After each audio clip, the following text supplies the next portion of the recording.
माहूरगडचा घाट सुरू करण्याच्या पूर्वी आपण या ठिकाणी आलेलो आहोत नवसाला पावणाऱ्या गणपतीच्या मंदिरामध्ये। या ठिकाणी महागणाधिपतीची ही अतिशय सिंदूर चर्चित आणि सुंदर अशी मूर्ती या मंदिराच्या गाभाऱ्यामध्ये आपल्याला पाहायला मिळते। हा नवसाला पावणारा गणपती म्हणून या ठिकाणी प्रसिद्ध आहे आणि या मंदिराचं नाव सुद्धा नवसा गणपती असंच आहे, म्हणजेच नवसाला पावणारा असा गणपती। तर गणपती बाप्पाचं दर्शन घेऊन आता आपण पुढे मातृतीर्थाकडे प्रस्थान करूया। श्री क्षेत्र माहूरगड ज्या दर्शनाची सुरुवात आपण करत आहोत ती म्हणजे त्रिगुणात्मक अवतार असणाऱ्या दत्तप्रभूंच्या दर्शनापासून। आता आपण सध्या आहोत श्री दत्तात्रय प्रभू यांच्या मंदिरावरती म्हणजेच दत्त शिखरावरती। चला तर मग दत्तप्रभूंचं दर्शन घेऊया। श्रीराम जय राम जय जय राम, अंजनी पुत्र हनुमान भगवान की जय। या ठिकाणी दत्तप्रभूंच्या मंदिराच्या समोर राम भक्त मारुती रायाचं हे मंदिर आहे आणि पाठीमागेच आपण दत्त मंदिराची ही कमान आणि महंत महाराजांच्या गादीचं जे काही हे आहे त्यांचं काय म्हणता येईल कुटी ती बघत आहोत आणि इथून आतमध्ये आपण आता दत्त मंदिरामध्ये प्रवेश करत आहोत। गुरुदेव दत्त गुरुदेव दत्त गुरुदेव दत्त। दिगंबरा दिगंबरा श्रीपाद वल्लभ दिगंबरा। या ठिकाणी आपण दत्त मंदिरामध्ये आहोत। या ठिकाणी दत्त महाराजांची ही विलोभनीय संगमोरी मूर्ती आहे आणि आतमध्ये या ठिकाणी असणारी जागृत अशी धुनी आहे। ही धुनी अनेक वर्षांपासून अनेक युगांपासून प्रज्वलित आहे आणि अखंडपणे या धुनीची सेवा या ठिकाणी दत्त देवस्थानतर्फे केलं जाते। या ठिकाणी आतमध्ये पुजारी महाराज आहेत, ते या ठिकाणी धुनीला व्यवस्थितपणे करतायत आणि अनेक युगांपासून ही धुनी अशीच अखंडपणे या ठिकाणी सुरू आहे। जवळपास त्रेतायुगापासूनचा इतिहास किंवा मला त्यापैकी पक्क माहिती नाही, बहुतेक सत्ययुगापासून आहे असं काहीतरी सांगतात ते, परंतु अनेक युगांपासून या ठिकाणी ही अखंड धुनी सुरू आहे। त्याबद्दल मी नक्कीच माहिती घेईल। या ठिकाणी आपण जे काही दत्त मठाचे पूर्वीचे जे काही महंत होऊन गेले या महंतांच्या ह्या समाध्या बघत आहोत। या ठिकाणी बघा परमपूज्य पीर परमानंद भारती महाराज सन 1231 ते 1352 म्हणजे जवळपास 151 वर्ष एवढे ते जगले होते। त्याच्या बाजूला परमपूज्य देवजी भारती महाराज यांची समाधी आहे। त्यांचं आयुष्यमान या ठिकाणी त्यांनी 33 वर्ष सांगितलेलं आहे आणि याच्याच समोर आपल्याला अनेक महंतांच्या अनेक समाध्या दिसत आहेत आणि प्रत्येक समाधीच्या खाली त्या महंतांचा कार्यकाळ, ते किती वर्ष या ठिकाणी महंत होते, किती वर्ष त्यांनी दत्त देवस्थानची गादी सांभाळली, ही सर्व माहिती आपल्याला या ठिकाणी बघायला मिळते। एका रांगेमध्ये या सर्व समाध्या या ठिकाणी आहेत आणि एक आश्चर्य वाटतं की एवढी जुनी पीठ परंपरा या दत्त देवस्थानची या ठिकाणी असून आजही त्याचं व्यवस्थित पद्धतीनुसार त्याच पावित्र्यपूर्वक या ठिकाणी जतन केलं जातं। या ठिकाणी आपण आलेलो आहोत ते म्हणजे हरहरेश्वर मंदिर, म्हणजे ते महादेवाचं शिवलिंग आहे आतमध्ये। त्याच्या बाजूलाच दत्त देवस्थानचा असणारा क्षेत्रपाल भट्टक भैरव म्हणजेच बटुक भैरव याचं मंदिर आपण बघत आहोत। त्याच्या बाजूलाच श्री शनी महाराज म्हणजेच काळ भैरव मंदिर हे आपण बघत आहोत। त्याच्या बाजूला श्री नीळकंठेश्वर हे शंकराचं स्थान या ठिकाणी आपण बघत आहोत आणि समोर बघत आहोत ती म्हणजे दगडी अशी केशरी रंगाची दीपमाळ आणि हा संपूर्ण या ठिकाणचा दत्त मंदिराचा परिसर आहे। दत्तात्रय प्रभू दररोज रात्री श्री क्षेत्र माहूरगडावरती निद्रा घेण्यासाठी येतात असं म्हणतात। दत्तप्रभूंच्या पदस्पर्शाने पावन झालेला असा हा परम पवित्र असा मठ। चला तर मग आता जाऊया अनुसया शिखराकडे दत्तात्रय प्रभूंची आई असणाऱ्या अनुसया देवीचं दर्शन घेण्यासाठी। आता आपण आलेलो आहोत श्री अनुसया मातेच्या दर्शनासाठी अनुसया शिखराकडे। या ठिकाणी तुम्ही भव्य असं ओंकाराची ही कमान बघत आहात आणि इथूनच वरती आता आपण जाणार आहोत महासती अनुसया मातेच्या दर्शनासाठी। अनुसया माता म्हणजे कोण तर थोर असणारे ऋषी अत्री महाराज यांची धर्मपत्नी, जिनी स्वतःच्या सतीत्वाच्या तेजावरती ब्रह्मा, विष्णू आणि महेश यांची लहान लहान बालके तयार करून त्यामधून दत्त अवतार घडवला, एवढी महान असणारी सतीपतिव्रता. अशा ह्या सतीपतिव्रता अनुसया मातेच्या पदस्पर्शाने पावन झालेल्या या भूमीमध्ये आपण आलेलो आहोत आणि आता आपण तिच्या दर्शनासाठी गडावरती चढायला सुरुवात करणार आहोत. चला तर मग अनुसया मातेच्या दर्शनाला अनुसया गडावरती. या ठिकाणी माहूरगडचं वैशिष्ट्य म्हणजे या ठिकाणी निसर्गाने भरपूर समृद्धता या भागाला दिलेली आहे.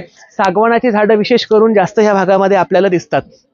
हल्ली सध्या थोडी पर्णझड झालेली आहे आणि पर्णझडीमुळे, पानझडीमुळे सध्या एवढी हिरवाई दिसत नाहीये, परंतु पावसाळ्यामध्ये, हिवाळ्यामध्ये हा सर्व परिसर अतिशय गच्च हिरवागार होऊन गेलेला असतो. आणि अशा ह्या निसर्गरम्य वातावरणामध्ये अनुसया माता असेल, दत्त महाराज असतील, श्री रेणुका देवी असेल, यांचं दर्शन घेण्याचं सुख काही वेगळंच आहे. संपूर्ण ह्या हेमाडपंथी दगडी पायऱ्या आहेत बघा. दगडी पायऱ्यांवरतून चालत चालत आपण अनुसया शिखराकडे पोहोचतो. ज्या काळामध्ये ह्या घटना घडल्या असतील, म्हणजे दत्त महाराजांचा या ठिकाणी झालेला अवतार असेल, अनुसया मातेने केलेली भक्ती असेल, रेणुका देवीचं या ठिकाणी घडलेलं सतीस्थान असेल, तर ह्या घटना कुठेतरी विचार करायला भाग पाडतात की आज 2025 मध्ये, या 21व्या शतकामध्ये या ठिकाणी सर्व सुखसोयी उपलब्ध असताना आपल्याला पायऱ्या चढण्याचे एवढे श्रम होतात, दम लागतो, किंवा असं वाटतं की बाबा या ठिकाणी अजून आपल्याला थोड्या सुखसुविधा अजून हव्या होत्या. तर मगाशी आम्ही खाली होतो तर एक मावशी विचारत होत्या की या ठिकाणी म्हणे वरती जाण्यासाठी डोलीची वगैरे व्यवस्था आहे का? तर अनुसया गडावरती काही डोली वगैरे नाहीये. रेणुका देवी मंदिरापाशी आहे, पैसे वगैरे भरल्यावरती ते डोलीने वरती घेऊन जातात. पण आपल्याला साधा थोडासा त्रास सहन होत नाही. ज्या काळात हे अवतार घडले त्या काळामध्ये काय परिस्थिती असेल, तेव्हा ना दगडी पायऱ्या असतील, ना बांधकाम असेल, ना कुठल्या सुखसुविधा असतील. आणि खरंच पार न फिटतं माहूरगडला आल्यावर, आत्मिक समाधान लाभतं. चला वरती आपण आलेलोच आहोत, अर्धा टप्पा पार झालेला आहे. उरलेला अर्धा टप्पा पार करूया, अनुसया मातेच्या मंदिराकडे जाऊया. या ठिकाणी श्री महासती अनुसया मातेची आरती सुरू झालेली आहे आणि आरतीच्या वेळेला मंदिराचे दरवाजे बंद असतात.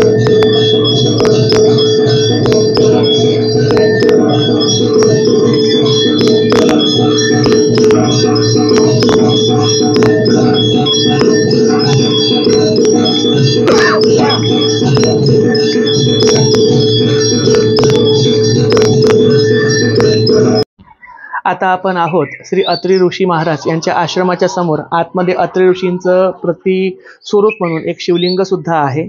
त्याला पितळी मुखवटा चढवलेला आहे, भव्य दिव्य असा.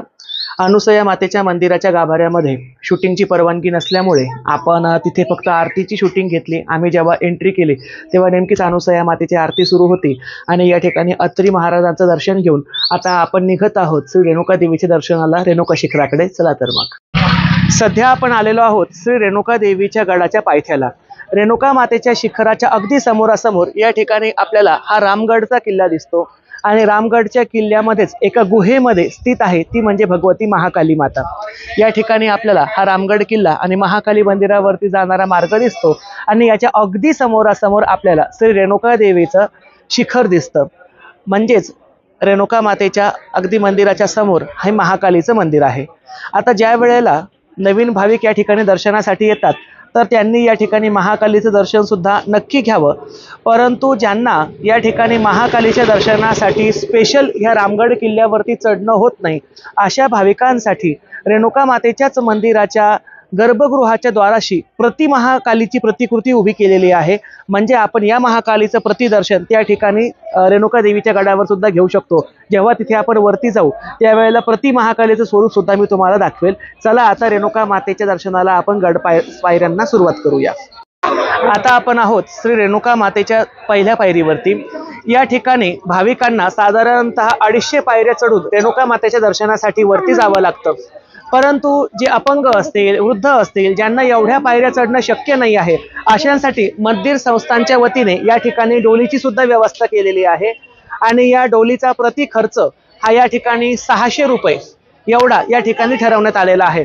तसा जिल्हा अधिकारी कार्यालयाच्या द्वारचा बोर्ड सुद्धा त्यांनी लावून ठेवलेला आहे की रेणुका देवी मंदिरात जाण्यासाठी पायथ्याशी मंदिर मार्गावरील डोली या वाहतुकीसाठी प्रति व्यक्ती 600 रुपये दर आकारण्यात येईल. म्हणजे जे कोणी या ठिकाणी अपंग असतील, वृद्ध असतील, ज्यांना पायी पायी चालणं शक्य नसेल, अशा सर्वांना या ठिकाणी रितसरपणे डोलीची पावती फाडून सुद्धा रेणुका मातेच्या दर्शनासाठी वरती जाता येईल. चला तर मग गड चढायला आता सुरुवात करूया. श्री रेणुका माता की जय. या ठिकाणी मार्गाच्या दोन्ही तर्फे आपल्याला खरेदी विक्रीची आणि पूजा साहित्याची दुकानं दिसत आहेत. आणि ह्या दगडी पायऱ्यांवरतून आपण वरती गड चढत आहोत.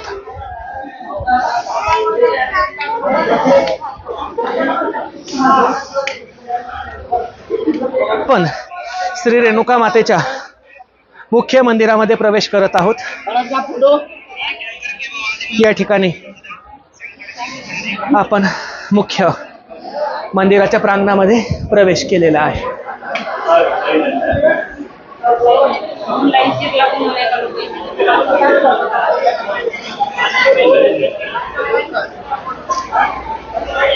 या ठिकाणी ही जी मूर्ती आपण बघत आहोत हीच आहे महाकालीचं प्रतिरूप.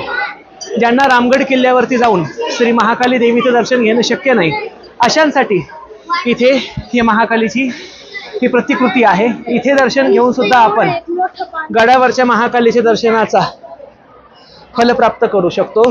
श्री महाकाली माता की जय. जेथे शक्ती तेथे भैरव. त्याचप्रमाणे श्री रेणुका मातेच्या मुख्य गाभाऱ्याच्या बाहेर आपल्याला श्री कालभैरवनाथांचं हे मंदिर दिसतं. यांनाच झंपटनाथ असं सुद्धा म्हटलं जातं. शक्तीचं दर्शन हे भैरवाच्या दर्शनाशिवाय अर्धवट असतं. आपण श्री कालभैरव महाराजांना या ठिकाणी मनोभावे नमस्कार केलेला आहे. आणि आता आपण श्री तुळजाभवानी माता, श्री परशुराम महाराज, श्री महालक्ष्मी मंदिर इत्यादी उपदेवदेवतांची दर्शनं घेऊन त्यानंतर मुख्य रेणुका मातेच्या दर्शनाला गाभाऱ्याकडे जाऊया. चला तर मग. आणि या ठिकाणी आज मंगळवारचा दिवस असल्यामुळे बऱ्याच प्रमाणावरती माहूरगडवरती गर्दी सुद्धा आपल्याला बघायला मिळत आहे. अनेक भाविक या ठिकाणी दर्शन रांगेमध्ये बारीसाठी लागलेले आहेत. या ठिकाणी रेणुका मातेच्या प्रांगणाच्या बाहेर आपल्याला हा गणपती बाप्पा दिसत आहे. आणि गणपती बाप्पाच्याच बाजूला रामभक्त मारुती रायाची ही मूर्ती सुद्धा आहे. तर मारुती राया आणि गणपती बाप्पा या दोघांचंही दर्शन घेऊन आता आपण श्री तुळजाभवानीच्या दर्शनासाठी समोर जात आहोत. आता आपण श्री तुळजाभवानी मातेचं दर्शन घेत आहोत. तुळजाभवानी मातेच्या मंदिराचा दरवाजा हा या ठिकाणी बंद केलेला आहे, त्यामुळे आम्हाला बाहेरूनच या ठिकाणी दर्शन घ्यावं लागत आहे. जेथे अंबिका तेथे रेणुका, महाराष्ट्राची कुलस्वामिनी असणाऱ्या श्री तुळजाभवानी मातेचं हे मंदिर आहे. आणि श्री तुळजाभवानी मातेचं मंदिराचं दर्शन घेऊन आता आपण जात आहोत श्री जमदग्नी ऋषी यांच्या त्या ठिकाणी असणाऱ्या शिवलिंगाकडे.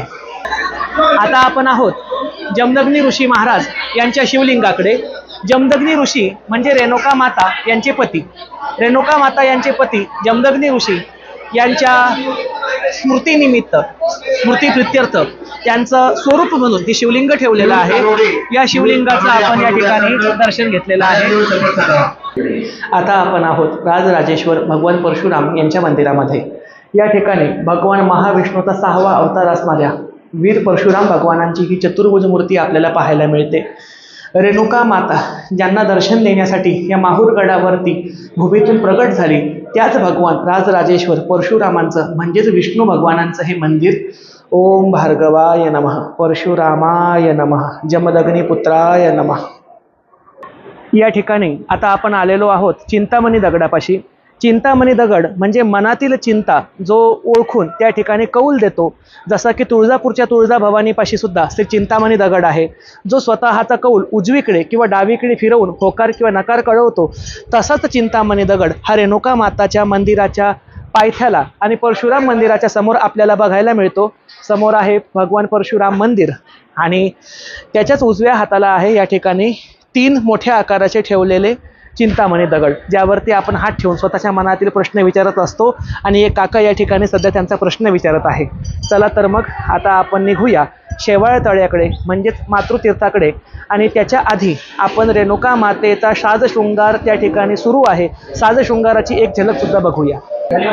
या ठिकाणी माहूर देवस्थानतर्फे येणाऱ्या भाविकांसाठी मोफतमध्ये प्रसादाची म्हणजेच भोजनाची व्यवस्था सुद्धा परशुराम मंदिराजवळ करण्यात येते. तीच पंगत या ठिकाणी आपण बसलेली बघत आहोत. तर या ठिकाणी प्रसादाचा लाभ येणाऱ्या भक्तांनी नक्की घ्यायला पाहिजे. सकाळी 11 वाजेपासून ते दुपारी 4 वाजेपर्यंत हा या ठिकाणी जेवणाचा टाईम ठरवून दिलेला आहे आणि पंगत पद्धतीनुसार या ठिकाणी भोजन दिलं जातं आणि आम्ही सुद्धा प्रसाद नक्कीच घेऊ. परंतु रेणुका मातेच्या आरतीची वेळ झालेली आहे, त्यामुळे पहिले आरती करून त्यानंतर आम्ही प्रसाद घेण्यासाठी खाली येऊया. आणि पायऱ्या चढत आहे, परशुराम मंदिराकडून सध्या रेणुका मातेकडे जात आहे. सहज एक गाणं सुचलंय आमचं गोंधळ्यांचं, गुणगुणण्याचा प्रयत्न करूया. रेणुका ज्योत माहुरात माहुरात, आदि माया ज्योत माहुरात माहुरात, दारी दैवत भैरवनाथ जिरजी, द्वारी दैवत भैरवनाथ जिरजी. 9 दिवसाच्या 9 रात्री, 9 दिवसाच्या 9 रात्री, रेणुका शिलांगण खेळती, अंबाबाई शिलांगण खेळती. 9 दिवसाच्या 9 रात्री, 9 दिवसाच्या 9 रात्री, अंबा शिलांगण खेळती, रेणुका शिलांगण खेळती. होतो गोंधळ त्या रावळात रावळात, रेणुका ज्योत माहुरात माहुरात, रेणुका ज्योत माहुरात माहुरात, आदि माया ज्योत माहुरात माहुरात, दारी दैवत भैरवनाथ जिरजी. दम लागली.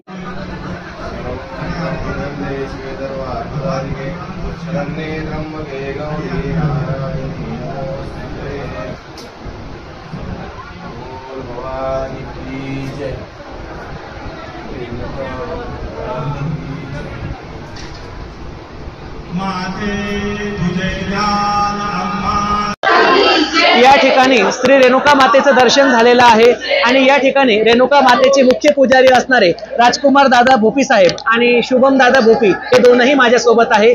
यांचा परिचय देण्या एवढा तर मी मोठा नक्कीच नाही, कारण आमची जी काही गुरु शिष्य परंपरा आहे, परमपूज्य परशुराम नाना आंबोरे हे माहूर पीठाचे माझे गुरु आहेत आणि माहूर पीठाचे गुरु असल्यामुळे इथे शुभम दादा असतील किंवा राजकुमार दादा असतील हे सुद्धा मला या ठिकाणी गुरुस्थानीच आहेत. तर या ठिकाणी स्वामी समर्थ अन्न छत्र सेवा या ट्रस्टच्या खाली अगदी विनामूल्य येणाऱ्या सर्व भाविकांसाठी मातृतीर्थ तळ्यापाशी अन्न सेवा सुद्धा या ठिकाणी बऱ्याच वर्षांपासून दादांनी सुरू केलेली आहे. आपण त्याबद्दल एकदा त्यांच्याकडून माहिती जाणून घेऊया. मी श्री स्वामी समर्थ अन्न छत्र मंडळ माहूर या मंडळाचा उपाध्यक्ष आहे आणि या ठिकाणी गेली 5 वर्षापासून आम्ही मोफत जेवढे भक्त येतील तेवढे सकाळी 10:30 ते सायंकाळी 5:30 पर्यंत आम्ही मोफत अन्नदान भक्तांना करतो. आमच्याकडे भक्तांसाठी पावती किंवा देणी त्यांनी द्यावं असं कंपल्सरी नाही. जे भक्त आम्हाला स्वखुशीने जे दान देतात ते आम्ही अन्नछत्रामध्ये त्याचा वापर करतो आणि आतापर्यंत आमच्याकडे या गेली 4 वर्षामध्ये 10 लाख भक्तांनी आमच्याकडे प्रसादाचा लाभ घेतलेला आहे. आणि ही सर्व जे काही होते हे दत्तप्रभू माता अनुसया रेणुका माता स्वामी समर्थ महाराज यांच्या कृपेने हे होत आहे. मी करतो म्हणणं याला काही अर्थ नाही, कारण त्यांना आपल्या हातून या जन्मी करून घ्यायचं आहे. हे पूर्व पुण्यातून आपण या जन्माला आलो तर अन्नदान हे फार महत्त्वाचं दान आहे. तरी ज्या भक्तांना हे अन्नक्षेत्रात ज्यांना कोणाला सहभाग करायचा असेल भक्तांना त्यांनी हे आमचे आता प्रेरणास्थान आहेत तांदळे सर यांच्याकडे जमा करावा, ते आम्हाला सुपूर्द करतील. एवढं बोलतो आणि थांबतो. नमस्कार, मी शुभम संभाजी भोपी. आपलं रेणुका मातेचं मंदिर पहाटे 6 वाजता उघडतं. एक साधारण मातृतीर्थावरून पाणी आलं देवीच्या अभिषेकासाठी 7-7:30ला आम्ही अभिषेकाला सुरुवात करतो देवीच्या. तर साधारण 2-2.5 तास मला पूजेला लागतात देवीच्या. 2.5 तासानंतर पूर्ण देवीचा शृंगार झाला की देवीला महावस्त्र अर्पण करून हार वगैरे अर्पण करून पुरणपोळीचा महानैवेद्य देवी मंदिरातच तयार केला जातो. तो महानैवेद्य अर्पण करून 10:30-11ला आरती करतो महाआरती देवीची. आणि त्यानंतर मग दिवसभर भक्तांच्या दर्शनासाठी मंदिर चालू असतं. साधारण रात्रीची आरती 8 वाजता होते आणि 8:30ला मंदिर बंद करतात. अशा पद्धतीने इथला दिनक्रम चालतो. या ठिकाणी आम्ही आता आलेलो आहोत श्री स्वामी समर्थ अन्नछत्र सेवा इथे. जसं मगाशी आपण परिचय घेतला होता की राजकुमार दादांनी सांगितलं की मातृतीर्थाच्या पहिल्या पायरीपाशी म्हणजे जिथून आपण मातृतीर्थाकडे वळतो त्या कोपऱ्यावरतीच अन्नछत्र आहे. तर इथे आम्ही सध्या अन्नछत्रामध्ये आहोत. इथे माझ्या पाठीमागे आई रेणुका मातेची ही भव्य दिव्य मूर्ती स्थापन करण्यात आलेली आहे. दुसऱ्या बाजूला अक्कलकोट निवासी श्री स्वामी समर्थ महाराज यांची मार्बलची मूर्ती सुद्धा आहे. आणि लवकरच या ठिकाणी छोटे खाणी परंतु अतिशय सुबक असं स्वामी महाराजांचं मंदिरही उभारलं जाणार आहे असा पुढील आराखडा मला दादांनी नेमकाच सांगितला. आणि पाठीमागे आपण बघू शकतो की जेवणासाठी या ठिकाणी भक्तांची मांदियाळी ती सुरू आहे. अगदी विना मूल्य निशुल्क या ठिकाणी आपल्या ऐच्छिक देणगीवरती जेवढं आपण दान देऊ याच्यावरतीच या ठिकाणी अन्नदान चालतं. तर या ठिकाणी मी जाहीर आवाहन करत आहे की अधिकाधिक प्रमाणामध्ये स्वामी समर्थ महाराजांच्या चरणी आई अंबाबाईच्या चरणी आपण आपली फुलना फुलाची पाकळी अशी दक्षिणा अर्पण करावी. कारण हा घास आतापर्यंत 10 लाखापेक्षा अधिक लोकांच्या मुखामध्ये पोहोचलेला आहे. आपणही आपला खारीचा वाटा यामध्ये नक्कीच वाढवावा. चला तर मग आता आम्ही सुद्धा या ठिकाणी प्रसादाचा लाभ घेतो. आता आपण आलेलो आहोत श्री विष्णुदास महाराज यांच्या मठामध्ये. विष्णुदास महाराज म्हणजे कोण तर ज्यांनी आजपर्यंत रेणुका मातेची असंख्य अशी अजरामर गीतं लिहिली, अष्टकं लिहिली, आरत्या लिहिल्या असे थोर विभूती संत, ज्यांच्या मुखामध्ये साक्षात सरस्वतीचा रहिवास होता. डोक्यामध्ये बुद्धी, मुखामध्ये सरस्वती आणि हृदयामध्ये जगज्जननी रेणुका माता. अशा पद्धतीनुसार थोर संत विष्णुकवी यांच्या पदस्पर्शाने पावन झालेला हा विष्णुदासाचा मठ आहे. विष्णुदासाच्या मठाच्या मी सध्या बाहेर आहे. पाठीमागे तुम्हाला हा मठ दिसतो. आणि या विष्णुदास महाराजांच्या बद्दल एक खासियत सांगायची, वैशिष्ट्य सांगायचं म्हणजे कलियुगामध्ये साक्षात रेणुका मातेने विष्णुदासांना दर्शन दिलेलं आहे. रेणुका मातेने दर्शन दिल्यावरती ती कशी दिसत होती हे पुढच्या पिढीला कळावं यासाठी विष्णुदासांनी झाड वनस्पतीचा पाला वाटून त्यापासून रंग तयार केले आणि एका कागदावरती जी दर्शन त्यांना प्राप्त झालं होतं त्या दर्शनाची प्रतिकृती रेखाटली. म्हणजेच एक प्रकारे रेणुका मातेचं चित्र म्हणूया, एक प्रकारे रेणुका मातेचा फोटो म्हणूया, हा त्यांनी स्वतःच्या हाताने त्या ठिकाणी रेखाटून तयार केलेला आहे. आणि विष्णुदास मठाच्या बाजूलाच उजव्या हाताला आपल्याला दिसते ती म्हणजे ही पाण्याची बारव. या बारवेचं सुद्धा एक मोठं वैशिष्ट्य आहे बरं का. ते वैशिष्ट्य असं की या बारवेमधून साक्षात रेणुका मातेने स्वतःच्या हाताने पाणी काढून स्वयंपाक केला आहे असं म्हणतात. नेमकी काय कथा होती ती सुद्धा आपण ऐकून घेऊया. घडलं असं की संत विष्णुदास महाराज यांच्या मठामध्ये त्या काळामध्ये यात्रेकरू मुक्कामासाठी थांबायचे. आता या ठिकाणी मुक्कामाला थांबून देवीचा नैवेद्य वगैरे तयार करायचे, तो नैवेद्य अंबाबाईला अर्पण करायचे. आता मी कथा सांगत सांगत विष्णुदासाच्या मठाकडे एंट्री करतोय बरं का. कथाही पूर्ण होईल, आपण मठाच्या जवळही जाऊ. असेच एकदा एका गावचे ग्रामस्थ हे रेणुका मातेच्या दर्शनासाठी भला मोठा लवाजमा घेऊन विष्णुदासाच्या मठामध्ये मुक्कामाला आले. मठामध्ये येऊन थांबले आणि त्यांनी विष्णुदास महाराजांना सांगितलं की आम्हाला पुरणपोळीचा महानैवेद्य रेणुका देवीला दाखवायचा आहे. विष्णुदास महाराज म्हटले ठीक आहे, तुम्ही आंघोळी वगैरे करून या आणि तुमच्या घरच्या ज्या महिला असतील त्यांना स्वयंपाक करायला सांगा आणि नैवेद्याची तयारी करा. मंडळी गेली, त्यांना आंघोळीला बराच वेळ लागला आणि इकडे आरतीची वेळ होण्याची वेळ आली. विष्णुदास महाराजांना कोढं पडलं की बाबा एवढे मोठे माणसं आलेली आहे, एवढ्या माणसांच्या पुरणपोळ्या बनवायला किती वेळ जाईल आणि यांच्या अजून आंघोळी झाल्या नाही, नेमका आता स्वयंपाक लवकर तयार होईल तरी कसा. आणि त्यांनी मनोमन श्री रेणुका मातेला प्रार्थना केली. तेवढ्यामध्ये एक आश्चर्य घडलं. एक अतिशय सुस्वरूप आणि सुंदर अशी महिला नऊवारी पातळ नेसून त्या ठिकाणी आली. ती विष्णुदास महाराजांना म्हणाली की मी सुद्धा जे आंघोळीला लोक गेले आहेत त्यांच्या सोबतच आलेली आहे आणि ते आंघोळी करतायत तोपर्यंत मी समोर येऊ स्वयंपाकाची तयारी सुरू करते.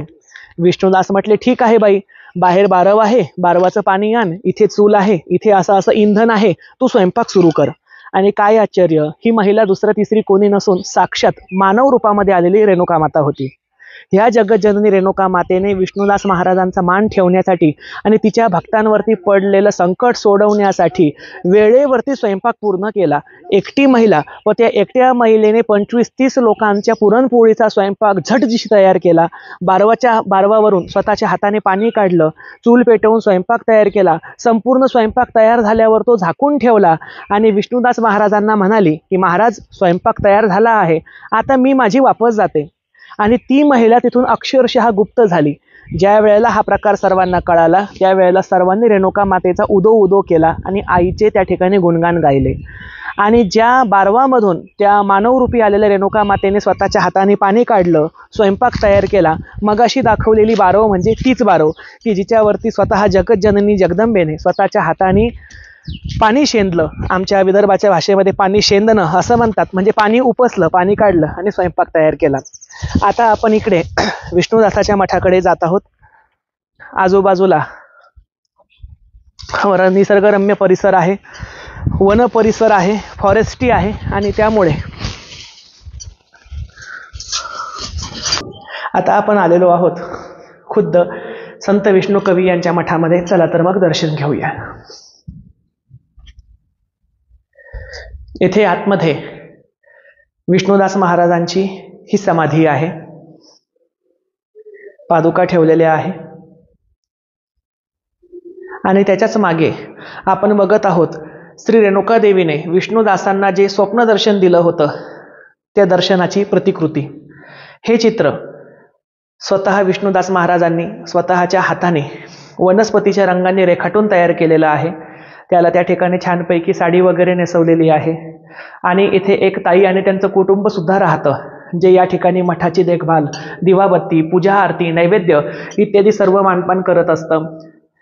आणि या ठिकाणी मी आवाहन करतो की संत विष्णुदास महाराज यांचं दर्शन घेतल्याशिवाय माहूर क्षेत्राची परिक्रमा पूर्ण होऊ शकत नाही.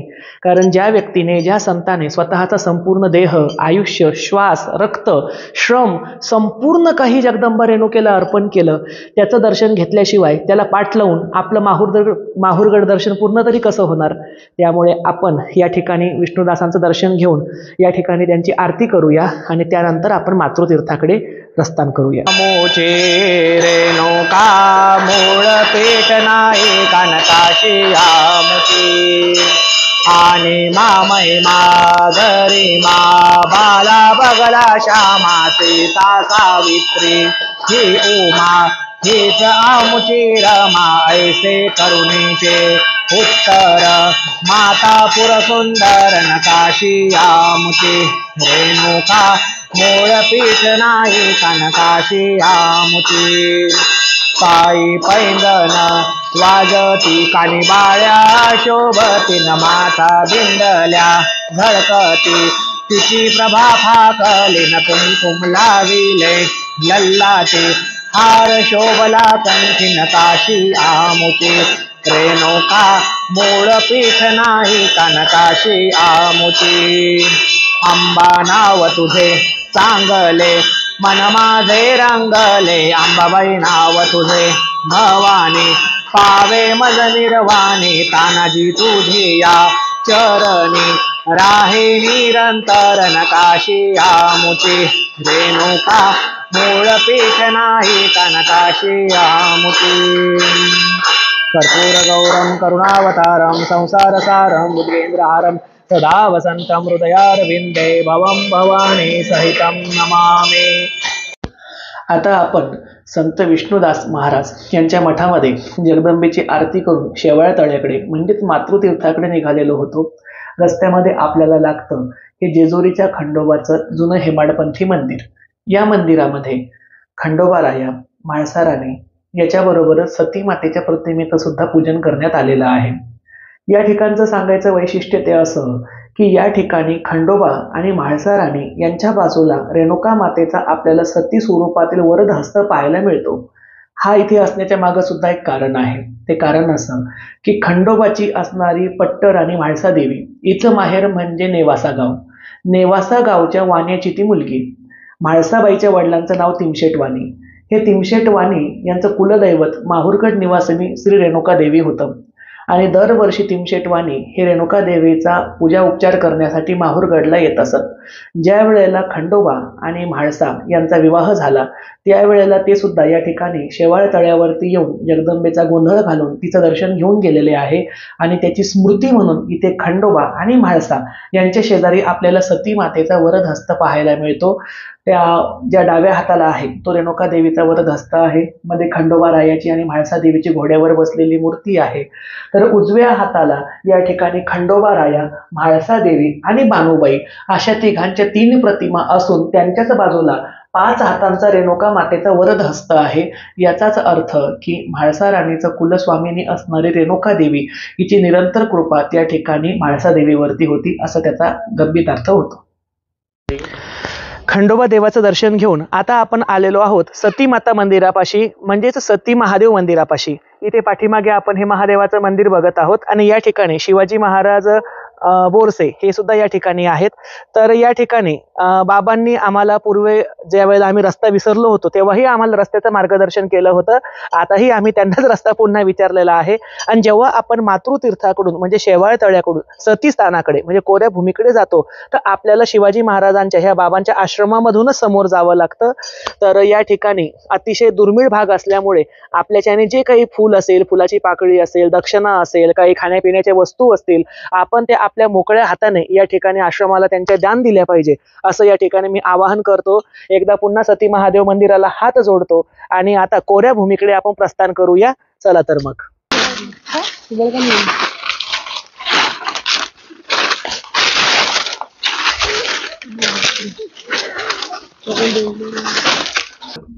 आता आपण शेवटच्या टप्प्यामध्ये पोहोचलेलो आहोत, ते म्हणजे कोरी भूमी, अर्थातच मूळ पीठाचं स्थान, म्हणजेच या ठिकाणी असणारी मूळझरी. ह्या ठिकाणाला 3 नावं आहे. सर्वात प्रथम तर याला मूळझरी सुद्धा म्हटलं जातं, म्हणजे मूळ मायेचा जिथून झरा वाहतो असं स्थान म्हणजे मूळझरी. दुसरं ह्या जागेला नाव आहे सतीस्थान, म्हणजे जगदंबा रेणुका माता महर्षी जमदग्नी ऋषींच्या सोबत ज्या स्थानावरती सती गेली, ज्या स्थानावरती तिचं सरण रचल्या गेलं होतं, ते स्थान म्हणजे रेणुका आणि जमदग्नीची ही चिताभूमी आहे. याच ठिकाणी रेणुका माता जमदग्नी ऋषींच्या सोबत सती गेली. भगवान परशुरामाने तिच्या सरणाला अग्नी दिला आणि खुद्द दत्तात्रय महाराजांनी त्या ठिकाणी असणाऱ्या अंत्येष्टीचं पौरोहित्य केलं. अशी ही परमपवित्र जागा. आजूबाजूचा निसर्गरम्य परिसर तर आहेच आहे. पावसाळ्यामध्ये ह्या सर्व डोंगरांवरून झुळझुळ वाहणारे पाण्याचे झळे या पूर्ण कोऱ्या भूमीवरून मूळ पीठावरून खाली जात असतात. आता 2 नावं तर मी सांगितली की याला मूळझरीही म्हटलं जातं, याला त्या ठिकाणी सतीस्थान सुद्धा म्हटलं जातं. आणखीन तिसरा शब्द आहे कोरी भूमी. या स्थानाला कोरी भूमी का म्हटलं जातं याबद्दल सुद्धा एक मजेशीर आख्यायिका आहे. असं म्हणतात, ब्रह्मदेवाने सृष्टीची उत्पत्ती करायच्या वेळेला जो स्वतःचा त्या ठिकाणचा बिंदू ठेवला होता, जसं की आपण एखादं ड्रॉइंग काढतो, एखादं चित्र काढतो, एखादी प्रतिकृती काढतो. प्रतिकृती काढताना आपल्याला पेन्सिल किंवा पेनाचा टोक कुठेतरी एका जागेवरती ठेवावा लागतो. तो टिंब, तो जो बिंदू असतो त्याला आरंभ बिंदू असं म्हटलं जातं. तर सृष्टीचा आरंभ बिंदू असणारी जागा म्हणजे ही कोरी भूमीची जागा आहे. ज्या वेळेला महर्षी जमदग्नी ऋषी यांचा सहस्रार्जुन राजाच्या हाताने वध झाला, त्यावेळेला रेणुका मातेने जमदग्नी ऋषींच्या सोबत सती जाण्याची इच्छा व्यक्त केली. आता ही सतीच्या सोबत ज्या वेळेला जमदग्नी ऋषी आणि रेणुका माता या स्थानावरती आले, त्यावेळेला या ठिकाणी आकाशवाणी झाली की महासती तपस्विनी जमदग्नी ऋषींची पत्नी रेणुका माता हिला सती जाण्यासाठी हेच स्थान योग्य आहे, कारण ही कोरी भूमी आहे. कोरी भूमी म्हणजे काय? ज्या भूमीवरती कधीही कुठलंही कसल्याही प्रकारचं पाप ना शरीराद्वारे ना मनोविकाराद्वारे घडलेलं नसेल अशी पवित्र जागा. म्हणजे ना इथे कधी कोणी मनाने पाप केलं आहे, ना कोणी इथे शरीराने पाप केलेलं आहे. अशी संपूर्ण सृष्टीवरची कोरी जागा म्हणजे कोरी भूमी. आणि या कोऱ्या भूमीवरती या ठिकाणी महासती रेणुका माता सती गेली, म्हणून अतिशय पवित्र जागा, म्हणून हिचं पहिलं नाव कोरी भूमी. रेणुका माता सती गेली त्यामुळे सतीस्थान. आणि मूळ मायेचा झरा वाहतो म्हणजे शक्तीचा स्त्रोत वाहतो म्हणून मूळझरी. ज्या पद्धतीनुसार रेणुका देवी ही सौंदती क्षेत्रावरून माहूरगड क्षेत्रामध्ये आली आणि कायमस्वरूपी माहूरगडला स्थिरावली, ते तिचं उगम बिंदू असणारं स्थान म्हणजे ही कोरी भूमी आहे. आणि मला या ठिकाणी सांगायला अतिशय जास्त आनंद वाटतो की आम्ही पूर्वी ज्या वेळेला इथे सती स्थानावरती आलो होतो, तोपर्यंत हे स्थान फारशा लोकांना माहीत नव्हतं. बऱ्याच लोकांना याबद्दल माहिती नव्हती. आम्ही ज्या वेळेला आमच्या YouTube चॅनलवरती या माहितीचा व्हिडिओ प्रदर्शित केला, त्यानंतर माहूरगड वरती येणाऱ्या अनेक लोकांनी कोऱ्या सगळ्या भूमीबद्दल विचार चौकशी सुरू केली. त्या ठिकाणी असणाऱ्या शिवाजी महाराज बोरसे यांच्याकडे माहिती विचारली. अनेक लोक या ठिकाणी दर्शनाला येऊ लागले आणि याचाच एक परिणाम म्हणून या ठिकाणी भाविक भक्तांनी आणि शिवाजी बाबांनी मिळून या ठिकाणी ही रेणुका मातेची पाषाणी मूर्ती या ठिकाणी स्थापन केलेली आहे. आणि या ठिकाणी आता खऱ्या अर्थानुसार एक वैभव प्राप्त झालं असं म्हणायला हरकत नाही. ज्या ठिकाणी पूर्वी फक्त माळ झोंडे होते तेथे आता रेणुका मातेची मूर्ती बसलेली आहे. आणि आम्ही सुद्धा या फुलामध्ये काहीतरी आमच्या पदरची पाकळी वाढवावी यानुसार या सती स्थानावरती हा त्रिशूळ आणलेला आहे. सती मातेचं प्रतीक असणारा हा त्रिशूळ या स्थानावरती आम्ही आता रोवणार आहोत. देवीची साडी चोळी ओटी शृंगार करणार आहोत, तिची आरती करणार आहोत, या ठिकाणी झेंडा सुद्धा रोवणार आहोत आणि या ठिकाणी असा संकल्प करणार आहोत की पुढच्या येणाऱ्या भविष्य काळामध्ये आमच्या ज्याने जेवढं काही शक्य होईल त्या पद्धतीनुसार निधी गोळा करून या ठिकाणी एक छोटेखानी सती मातेचं मंदिर उभारण्याचा आमचा प्रयत्न असेल. फक्त जगदंबेनी बळ द्यावं आणि जर तिने बळ दिलं आणि सर्वांची साथ राहिली तर हा संकल्प सुद्धा या ठिकाणी नक्कीच पूर्ण होईल. आणि आता या ठिकाणी आपण हे स्थान महात्म्य सांगून झालेलं आहे. आता आपण या ठिकाणी साज शृंगार आणि जगदंबेची आरती करूया.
आता आपण येऊन थांबलेलो आहोत ते म्हणजे शेवाळतळ, अर्थातच मातृतीर्थापाशी.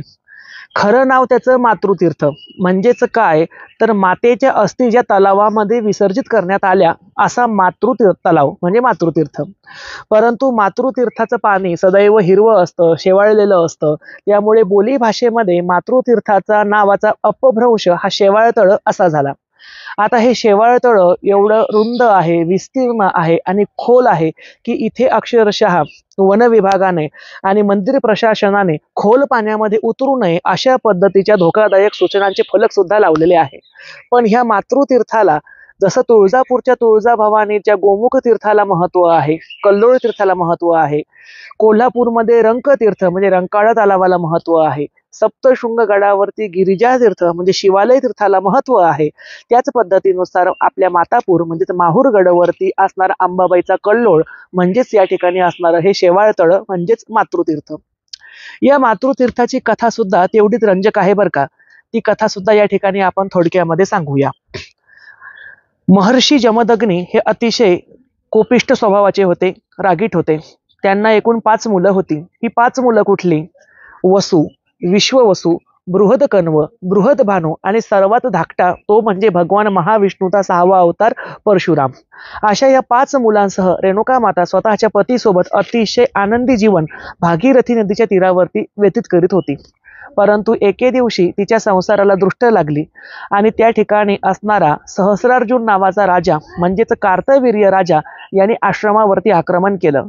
कामधेनू नावाच्या गायीसाठी जमदग्नी ऋषी आणि सहस्रार्जुन या दोघांमध्ये वाद झाले, भांडणं झाली. त्याचं रूपांतर पुढे युद्धामध्ये झालं आणि एकट्या आणि निशस्त्रीय म्हणजे हातामध्ये शस्त्र नसणाऱ्या जमदग्नी ऋषींचा वध क्रूर कर्म असणाऱ्या सहस्रार्जुनाने केला, कार्तवीर्याने केला. 2 नावं होती बरं का. त्याचं खरं नाव होतं राजा कार्तवीर्य, परंतु त्याला 1000 हत्तींचं बळ होतं म्हणून त्याला सहस्रार्जुन असं सुद्धा म्हणत असत. तो दत्तभक्त होता. दत्तभक्त असून सुद्धा त्याच्या हाताने हे नीच कृत्य घडलं आणि त्याला महापातक लागलं. पुढे रेणुका माताचे पती जमदग्नी ऋषींचा ज्या वेळेला मृत्यू झाला त्यावेळेला पतीच्या शोकामध्ये डुबलेली रेणुका हिने स्वतःचा पुत्र परशुराम याला हाक मारली आणि त्याला सांगितलं की मला माझ्या पतीसोबत सती जायचं आहे, मला ज्या स्थानावरती आकाशामध्ये आकाशवाणी होईल अशा स्थानावरती अग्नी दे, म्हणजेच कोऱ्या भूमीवरती अग्नी दे. आणि मगाशी आपण जी कोरी भूमी बघितली त्या कोऱ्या भूमीवरती रेणुका माता माहूरगड या स्थानावरती सती गेली. सती गेल्याच्या नंतर तिच्या ज्या काही अस्थी होत्या, राख होती, ही सर्व अस्थी आणि राख परशुरामाने एकत्र केली आणि या अस्थी आणि राखेला गंगेच्या पाण्यामध्ये विसर्जन करायचं म्हणून त्यांनी स्वतःचा बाण मारून पाताळातील पाताळ गंगेला पृथ्वीवरती प्रगट केलं आणि ह्या पाताळ गंगेच्या पाण्यामध्ये ह्या अस्थी विसर्जित केल्या. पृथ्वीच्या पाताळामधून वर आलेली पाताळ गंगा जी तयार झाली आणि तिचा जो कुंड बनला, हा कुंड म्हणजेच आजचं मातृतीर्थ होय, शेवाळतळ होय. तर चला आपण या शेवाळतळ्याचं एकदा दृश्य बघून घेऊया आणि त्यानंतर आपण झंपटनाथाच्या मंदिराकडे जाणार आहोत. या ठिकाणी अतिशय भव्य आणि रुंद असं हे पात्र आपल्याला दिसत आहे. या पाण्याची खोली ही प्रचंड आहे आणि काही दुर्घटना सुद्धा या ठिकाणी घडून गेलेल्या आहे की मागे 5 भाविक या पाण्यामध्ये बुडाले होते अशी एक बातमी सुद्धा आलेली होती. त्यामुळे नवीन येणाऱ्या भाविकांनी अतिशय सतर्कपणे आणि स्वतःच्या जीवाची काळजी करूनच या पाण्यामध्ये प्रवेश करावा. आंघोळ करताना सुद्धा जास्त खोल पाण्यामध्ये न जाता त्या ठिकाणी आपण उथळ पाण्यामध्ये बसून किंवा पायरीवरती बसूनच आंघोळ करावी अशा सूचना सुद्धा मी देतो. आणि रेणुका मातेच्या आंघोळीसाठी मंदिरामध्ये मुख्य गाभाऱ्यामध्ये जे काही पाणी जातं ते आंघोळीचं पाणी दररोज ह्या मातृकुंडातून म्हणजेच या शेवाळतळ्यातूनच नेलं जातं. ही परंपरा हजारो वर्षापासून कायम आहे. आपण एकदा आतमध्ये उतरून सुद्धा शेवाळतळ्याचं दृश्य बघूया.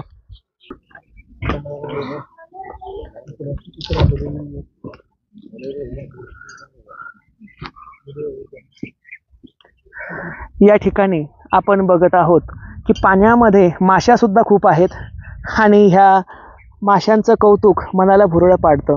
अगदी झुंडच्या झुंड माशांचा इथे काठावरती येऊन बसलेला आहे आणि ह्या हिरव्यागार पाण्यामधल्या सुळसुळणाऱ्या माश्या पाहायला एक वेगळाच आनंद मिळतो. गड चढल्यामुळे जे काही थकवा आला होता तो सर्व थकवा या कुंडाच्या दर्शनाने आणि थंडगार पाण्याच्या स्पर्शाने पार नाहीसा होतो. आता ह्या कुंडावरती रेणुका मातेच्या दर्शनाच्या आधी यावं की नंतर यावं, तर मूळ नियम तर जुना असाच आहे की सुरुवातच शेवाळतळ्यापासून म्हणजे मातृतीर्थाच्या स्नानापासून करावी. परंतु हल्ली शेवाळतळ हे एका बाजूला पडल्यामुळे आपण रेणुका देवीचं दर्शन घेऊन त्यानंतर शेवटी जरी शेवाळतळ्यावरती येऊन देवीचं म्हणजे मातृतीर्थावरती स्नान केलं तरी सुद्धा चालतं. मग जाताना असो किंवा येताना असो, परंतु मातृतीर्थावरती आपण भेट द्यावी आणि ह्या पाण्याने आंघोळ करावी, निदान हातपाय तरी धुवावे, असं हे परम पवित्र निसर्गरम्य ठिकाण आहे. आता आपण या ठिकाणी आचमन करूया, संध्या करून घेऊया आणि त्यानंतर काशी नगरीचा असणारा भैरव तसाच ह्या माहूर नगराचा असणारा भैरव झंपटनाथ याच्या दर्शनासाठी जाऊया. चला तर मग आता आपण आहोत श्री कालभैरवनाथ म्हणजेच झंपटनाथ महाराज यांच्या मंदिरापाशी. खरं पाहता कुठलंही शक्तिपीठ असो त्या शक्तिपीठाच्या दर्शनाची सुरुवात ही नेहमी भैरवाच्या दर्शनापासून केली पाहिजे. तसाच दंडक आपल्या माहूरगड क्षेत्राचा सुद्धा आहे. या ठिकाणचा कोतवाल म्हणून झंपटनाथ म्हणजेच कालभैरव महाराज यांना मान सुद्धा आहे. परंतु आता हा जे झंपटनाथाचं मंदिर आहे हे मातृतीर्थाच्या रस्त्यावर असल्यामुळे बऱ्याचशा भाविकांना येथे येणं शक्य होत नाही. त्यामुळे रेणुका मातेच्या गाभाऱ्याच्या समोर प्रतिभैरवाचं एक स्वरूप सुद्धा उभं केलेलं आहे. मगाशी आपण गडावरती त्याच कालभैरवाचं दर्शन घेतलं होतं, परंतु त्या कालभैरवाचं मूळ स्थान असणारं हे झंपटनाथ महाराज या ठिकाणी मातृतीर्थाच्या रस्त्यावरती आपल्याला पाहायला मिळतात. आता हे इथे कसे आले याबद्दल सुद्धा एक छान रोचक अशी आख्यायिका आपल्याला रेणुका पुराणामध्ये वाचायला मिळते. महाकाली देवीचा मुलगा कालभैरव हा एकदा त्याच्या आईवरती रुसून म्हणजे महाकालीवरती रुसून कोल्हापुरावरून माहूरगडवरती आला आणि रेणुका मातेच्या आश्रयाला थांबला. त्याला शोधत शोधत महाकाली सुद्धा कोल्हापूरवरून माहूरगडला आली आणि ती रेणुका मातेजवळच विसावली आणि स्वतःच्या आईच्या रागापोटी रेणुका मातेच्या आश्रयाला आलेला झंपटनाथ जो माहूर गडावरती स्थिरावला तो आजही या ठिकाणी कायम आहे. आणि त्याला खुद्द रेणुका मातेने आशीर्वाद दिला की तुझं दर्शन घेतल्याशिवाय, तुझी परवानगी घेतल्याशिवाय, तुला नमस्कार केल्याशिवाय माझ्या संपूर्ण माहूर गडाचं फळ किंवा पुण्य हे कुठल्याही भक्ताला प्राप्त होणार नाही. त्यामुळे मग गडावर जाताना असो किंवा येताना असो, परंतु झंपटनाथाचं, कालभैरवाचं दर्शन हे घडलंच पाहिजे. आणि ज्यांना इथे येऊन ते दर्शन घेणं शक्य नसेल मातृतीर्थावरती, त्यांनी मंदिराच्या बाहेर, मुख्य गाभाऱ्याच्या बाहेर जो कालभैरव आहे तिथे नमस्कार केला तरी सुद्धा चालतो. अशा पद्धतीनुसार कालभैरव महाराजांच्या दर्शनाने या ठिकाणी माहूरगडचे जे मुख्य दर्शनं होती ती मुख्य दर्शनं संपलेली आहेत. आता आपण पुढे जात आहोत हिवरा संगम येथे श्री एकविरा देवीच्या दर्शनाला. चला तर मग आता आपण आलेलो आहोत पैनगंगा नदीच्या तीरावर असलेलं सुप्रसिद्ध असं 8वं शक्तिपीठ म्हणजेच एकविरा मातेच्या दर्शनासाठी. हिवरा संगम गावामध्ये हे एकविरा मातेचं मंदिर आहे आणि आता आपण मंदिरामध्ये प्रवेश करून आईचं दर्शन घेऊया. चला तर मग.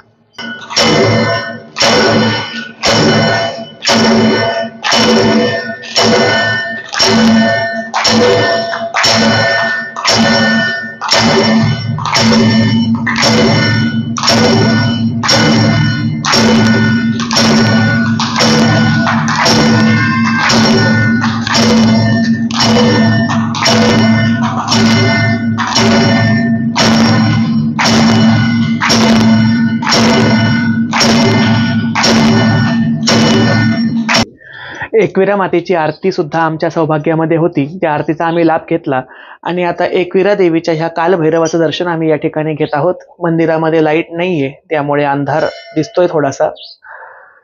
या कालभैरवनाथाचं दर्शन या ठिकाणी घेऊन आता आम्ही परतीच्या प्रवासाकडे निघत आहोत.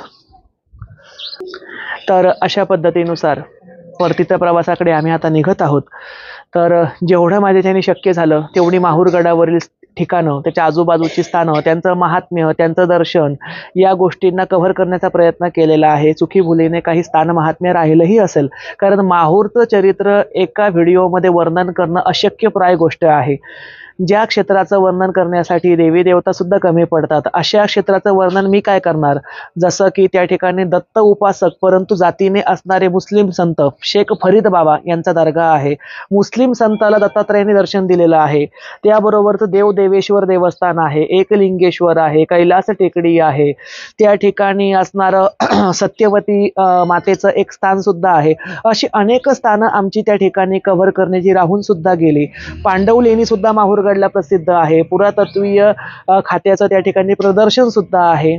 परंतु जेवढं मला आजच्या ओघामध्ये एका दिवसामध्ये घेता आलं तेवढं घेण्याचा प्रयत्न केलेला आहे. अशाच निरनिराळ्या माहितींसाठी आपल्या जगदंबा देवी संस्थान देऊळगाव राजा या यूट्यूब चॅनलला लाईक करा, शेअर करा, सबस्क्राईब करा. व्हिडिओ आवडलेला असल्यास कमेंटद्वारे नक्की कळवा. आई रेणुका मातेची, एकविरीची, भगवान दत्तात्रयांची आणि अनुसया मातेची कृपा दृष्टी तुम्हा आणि आम्हा सर्वांच्या परिवारावरती राहो अशी जगदंबे चरणी प्रार्थना करतो आणि या व्हिडिओला पूर्ण विराम देतो. जय जगदंब. नमो आदे.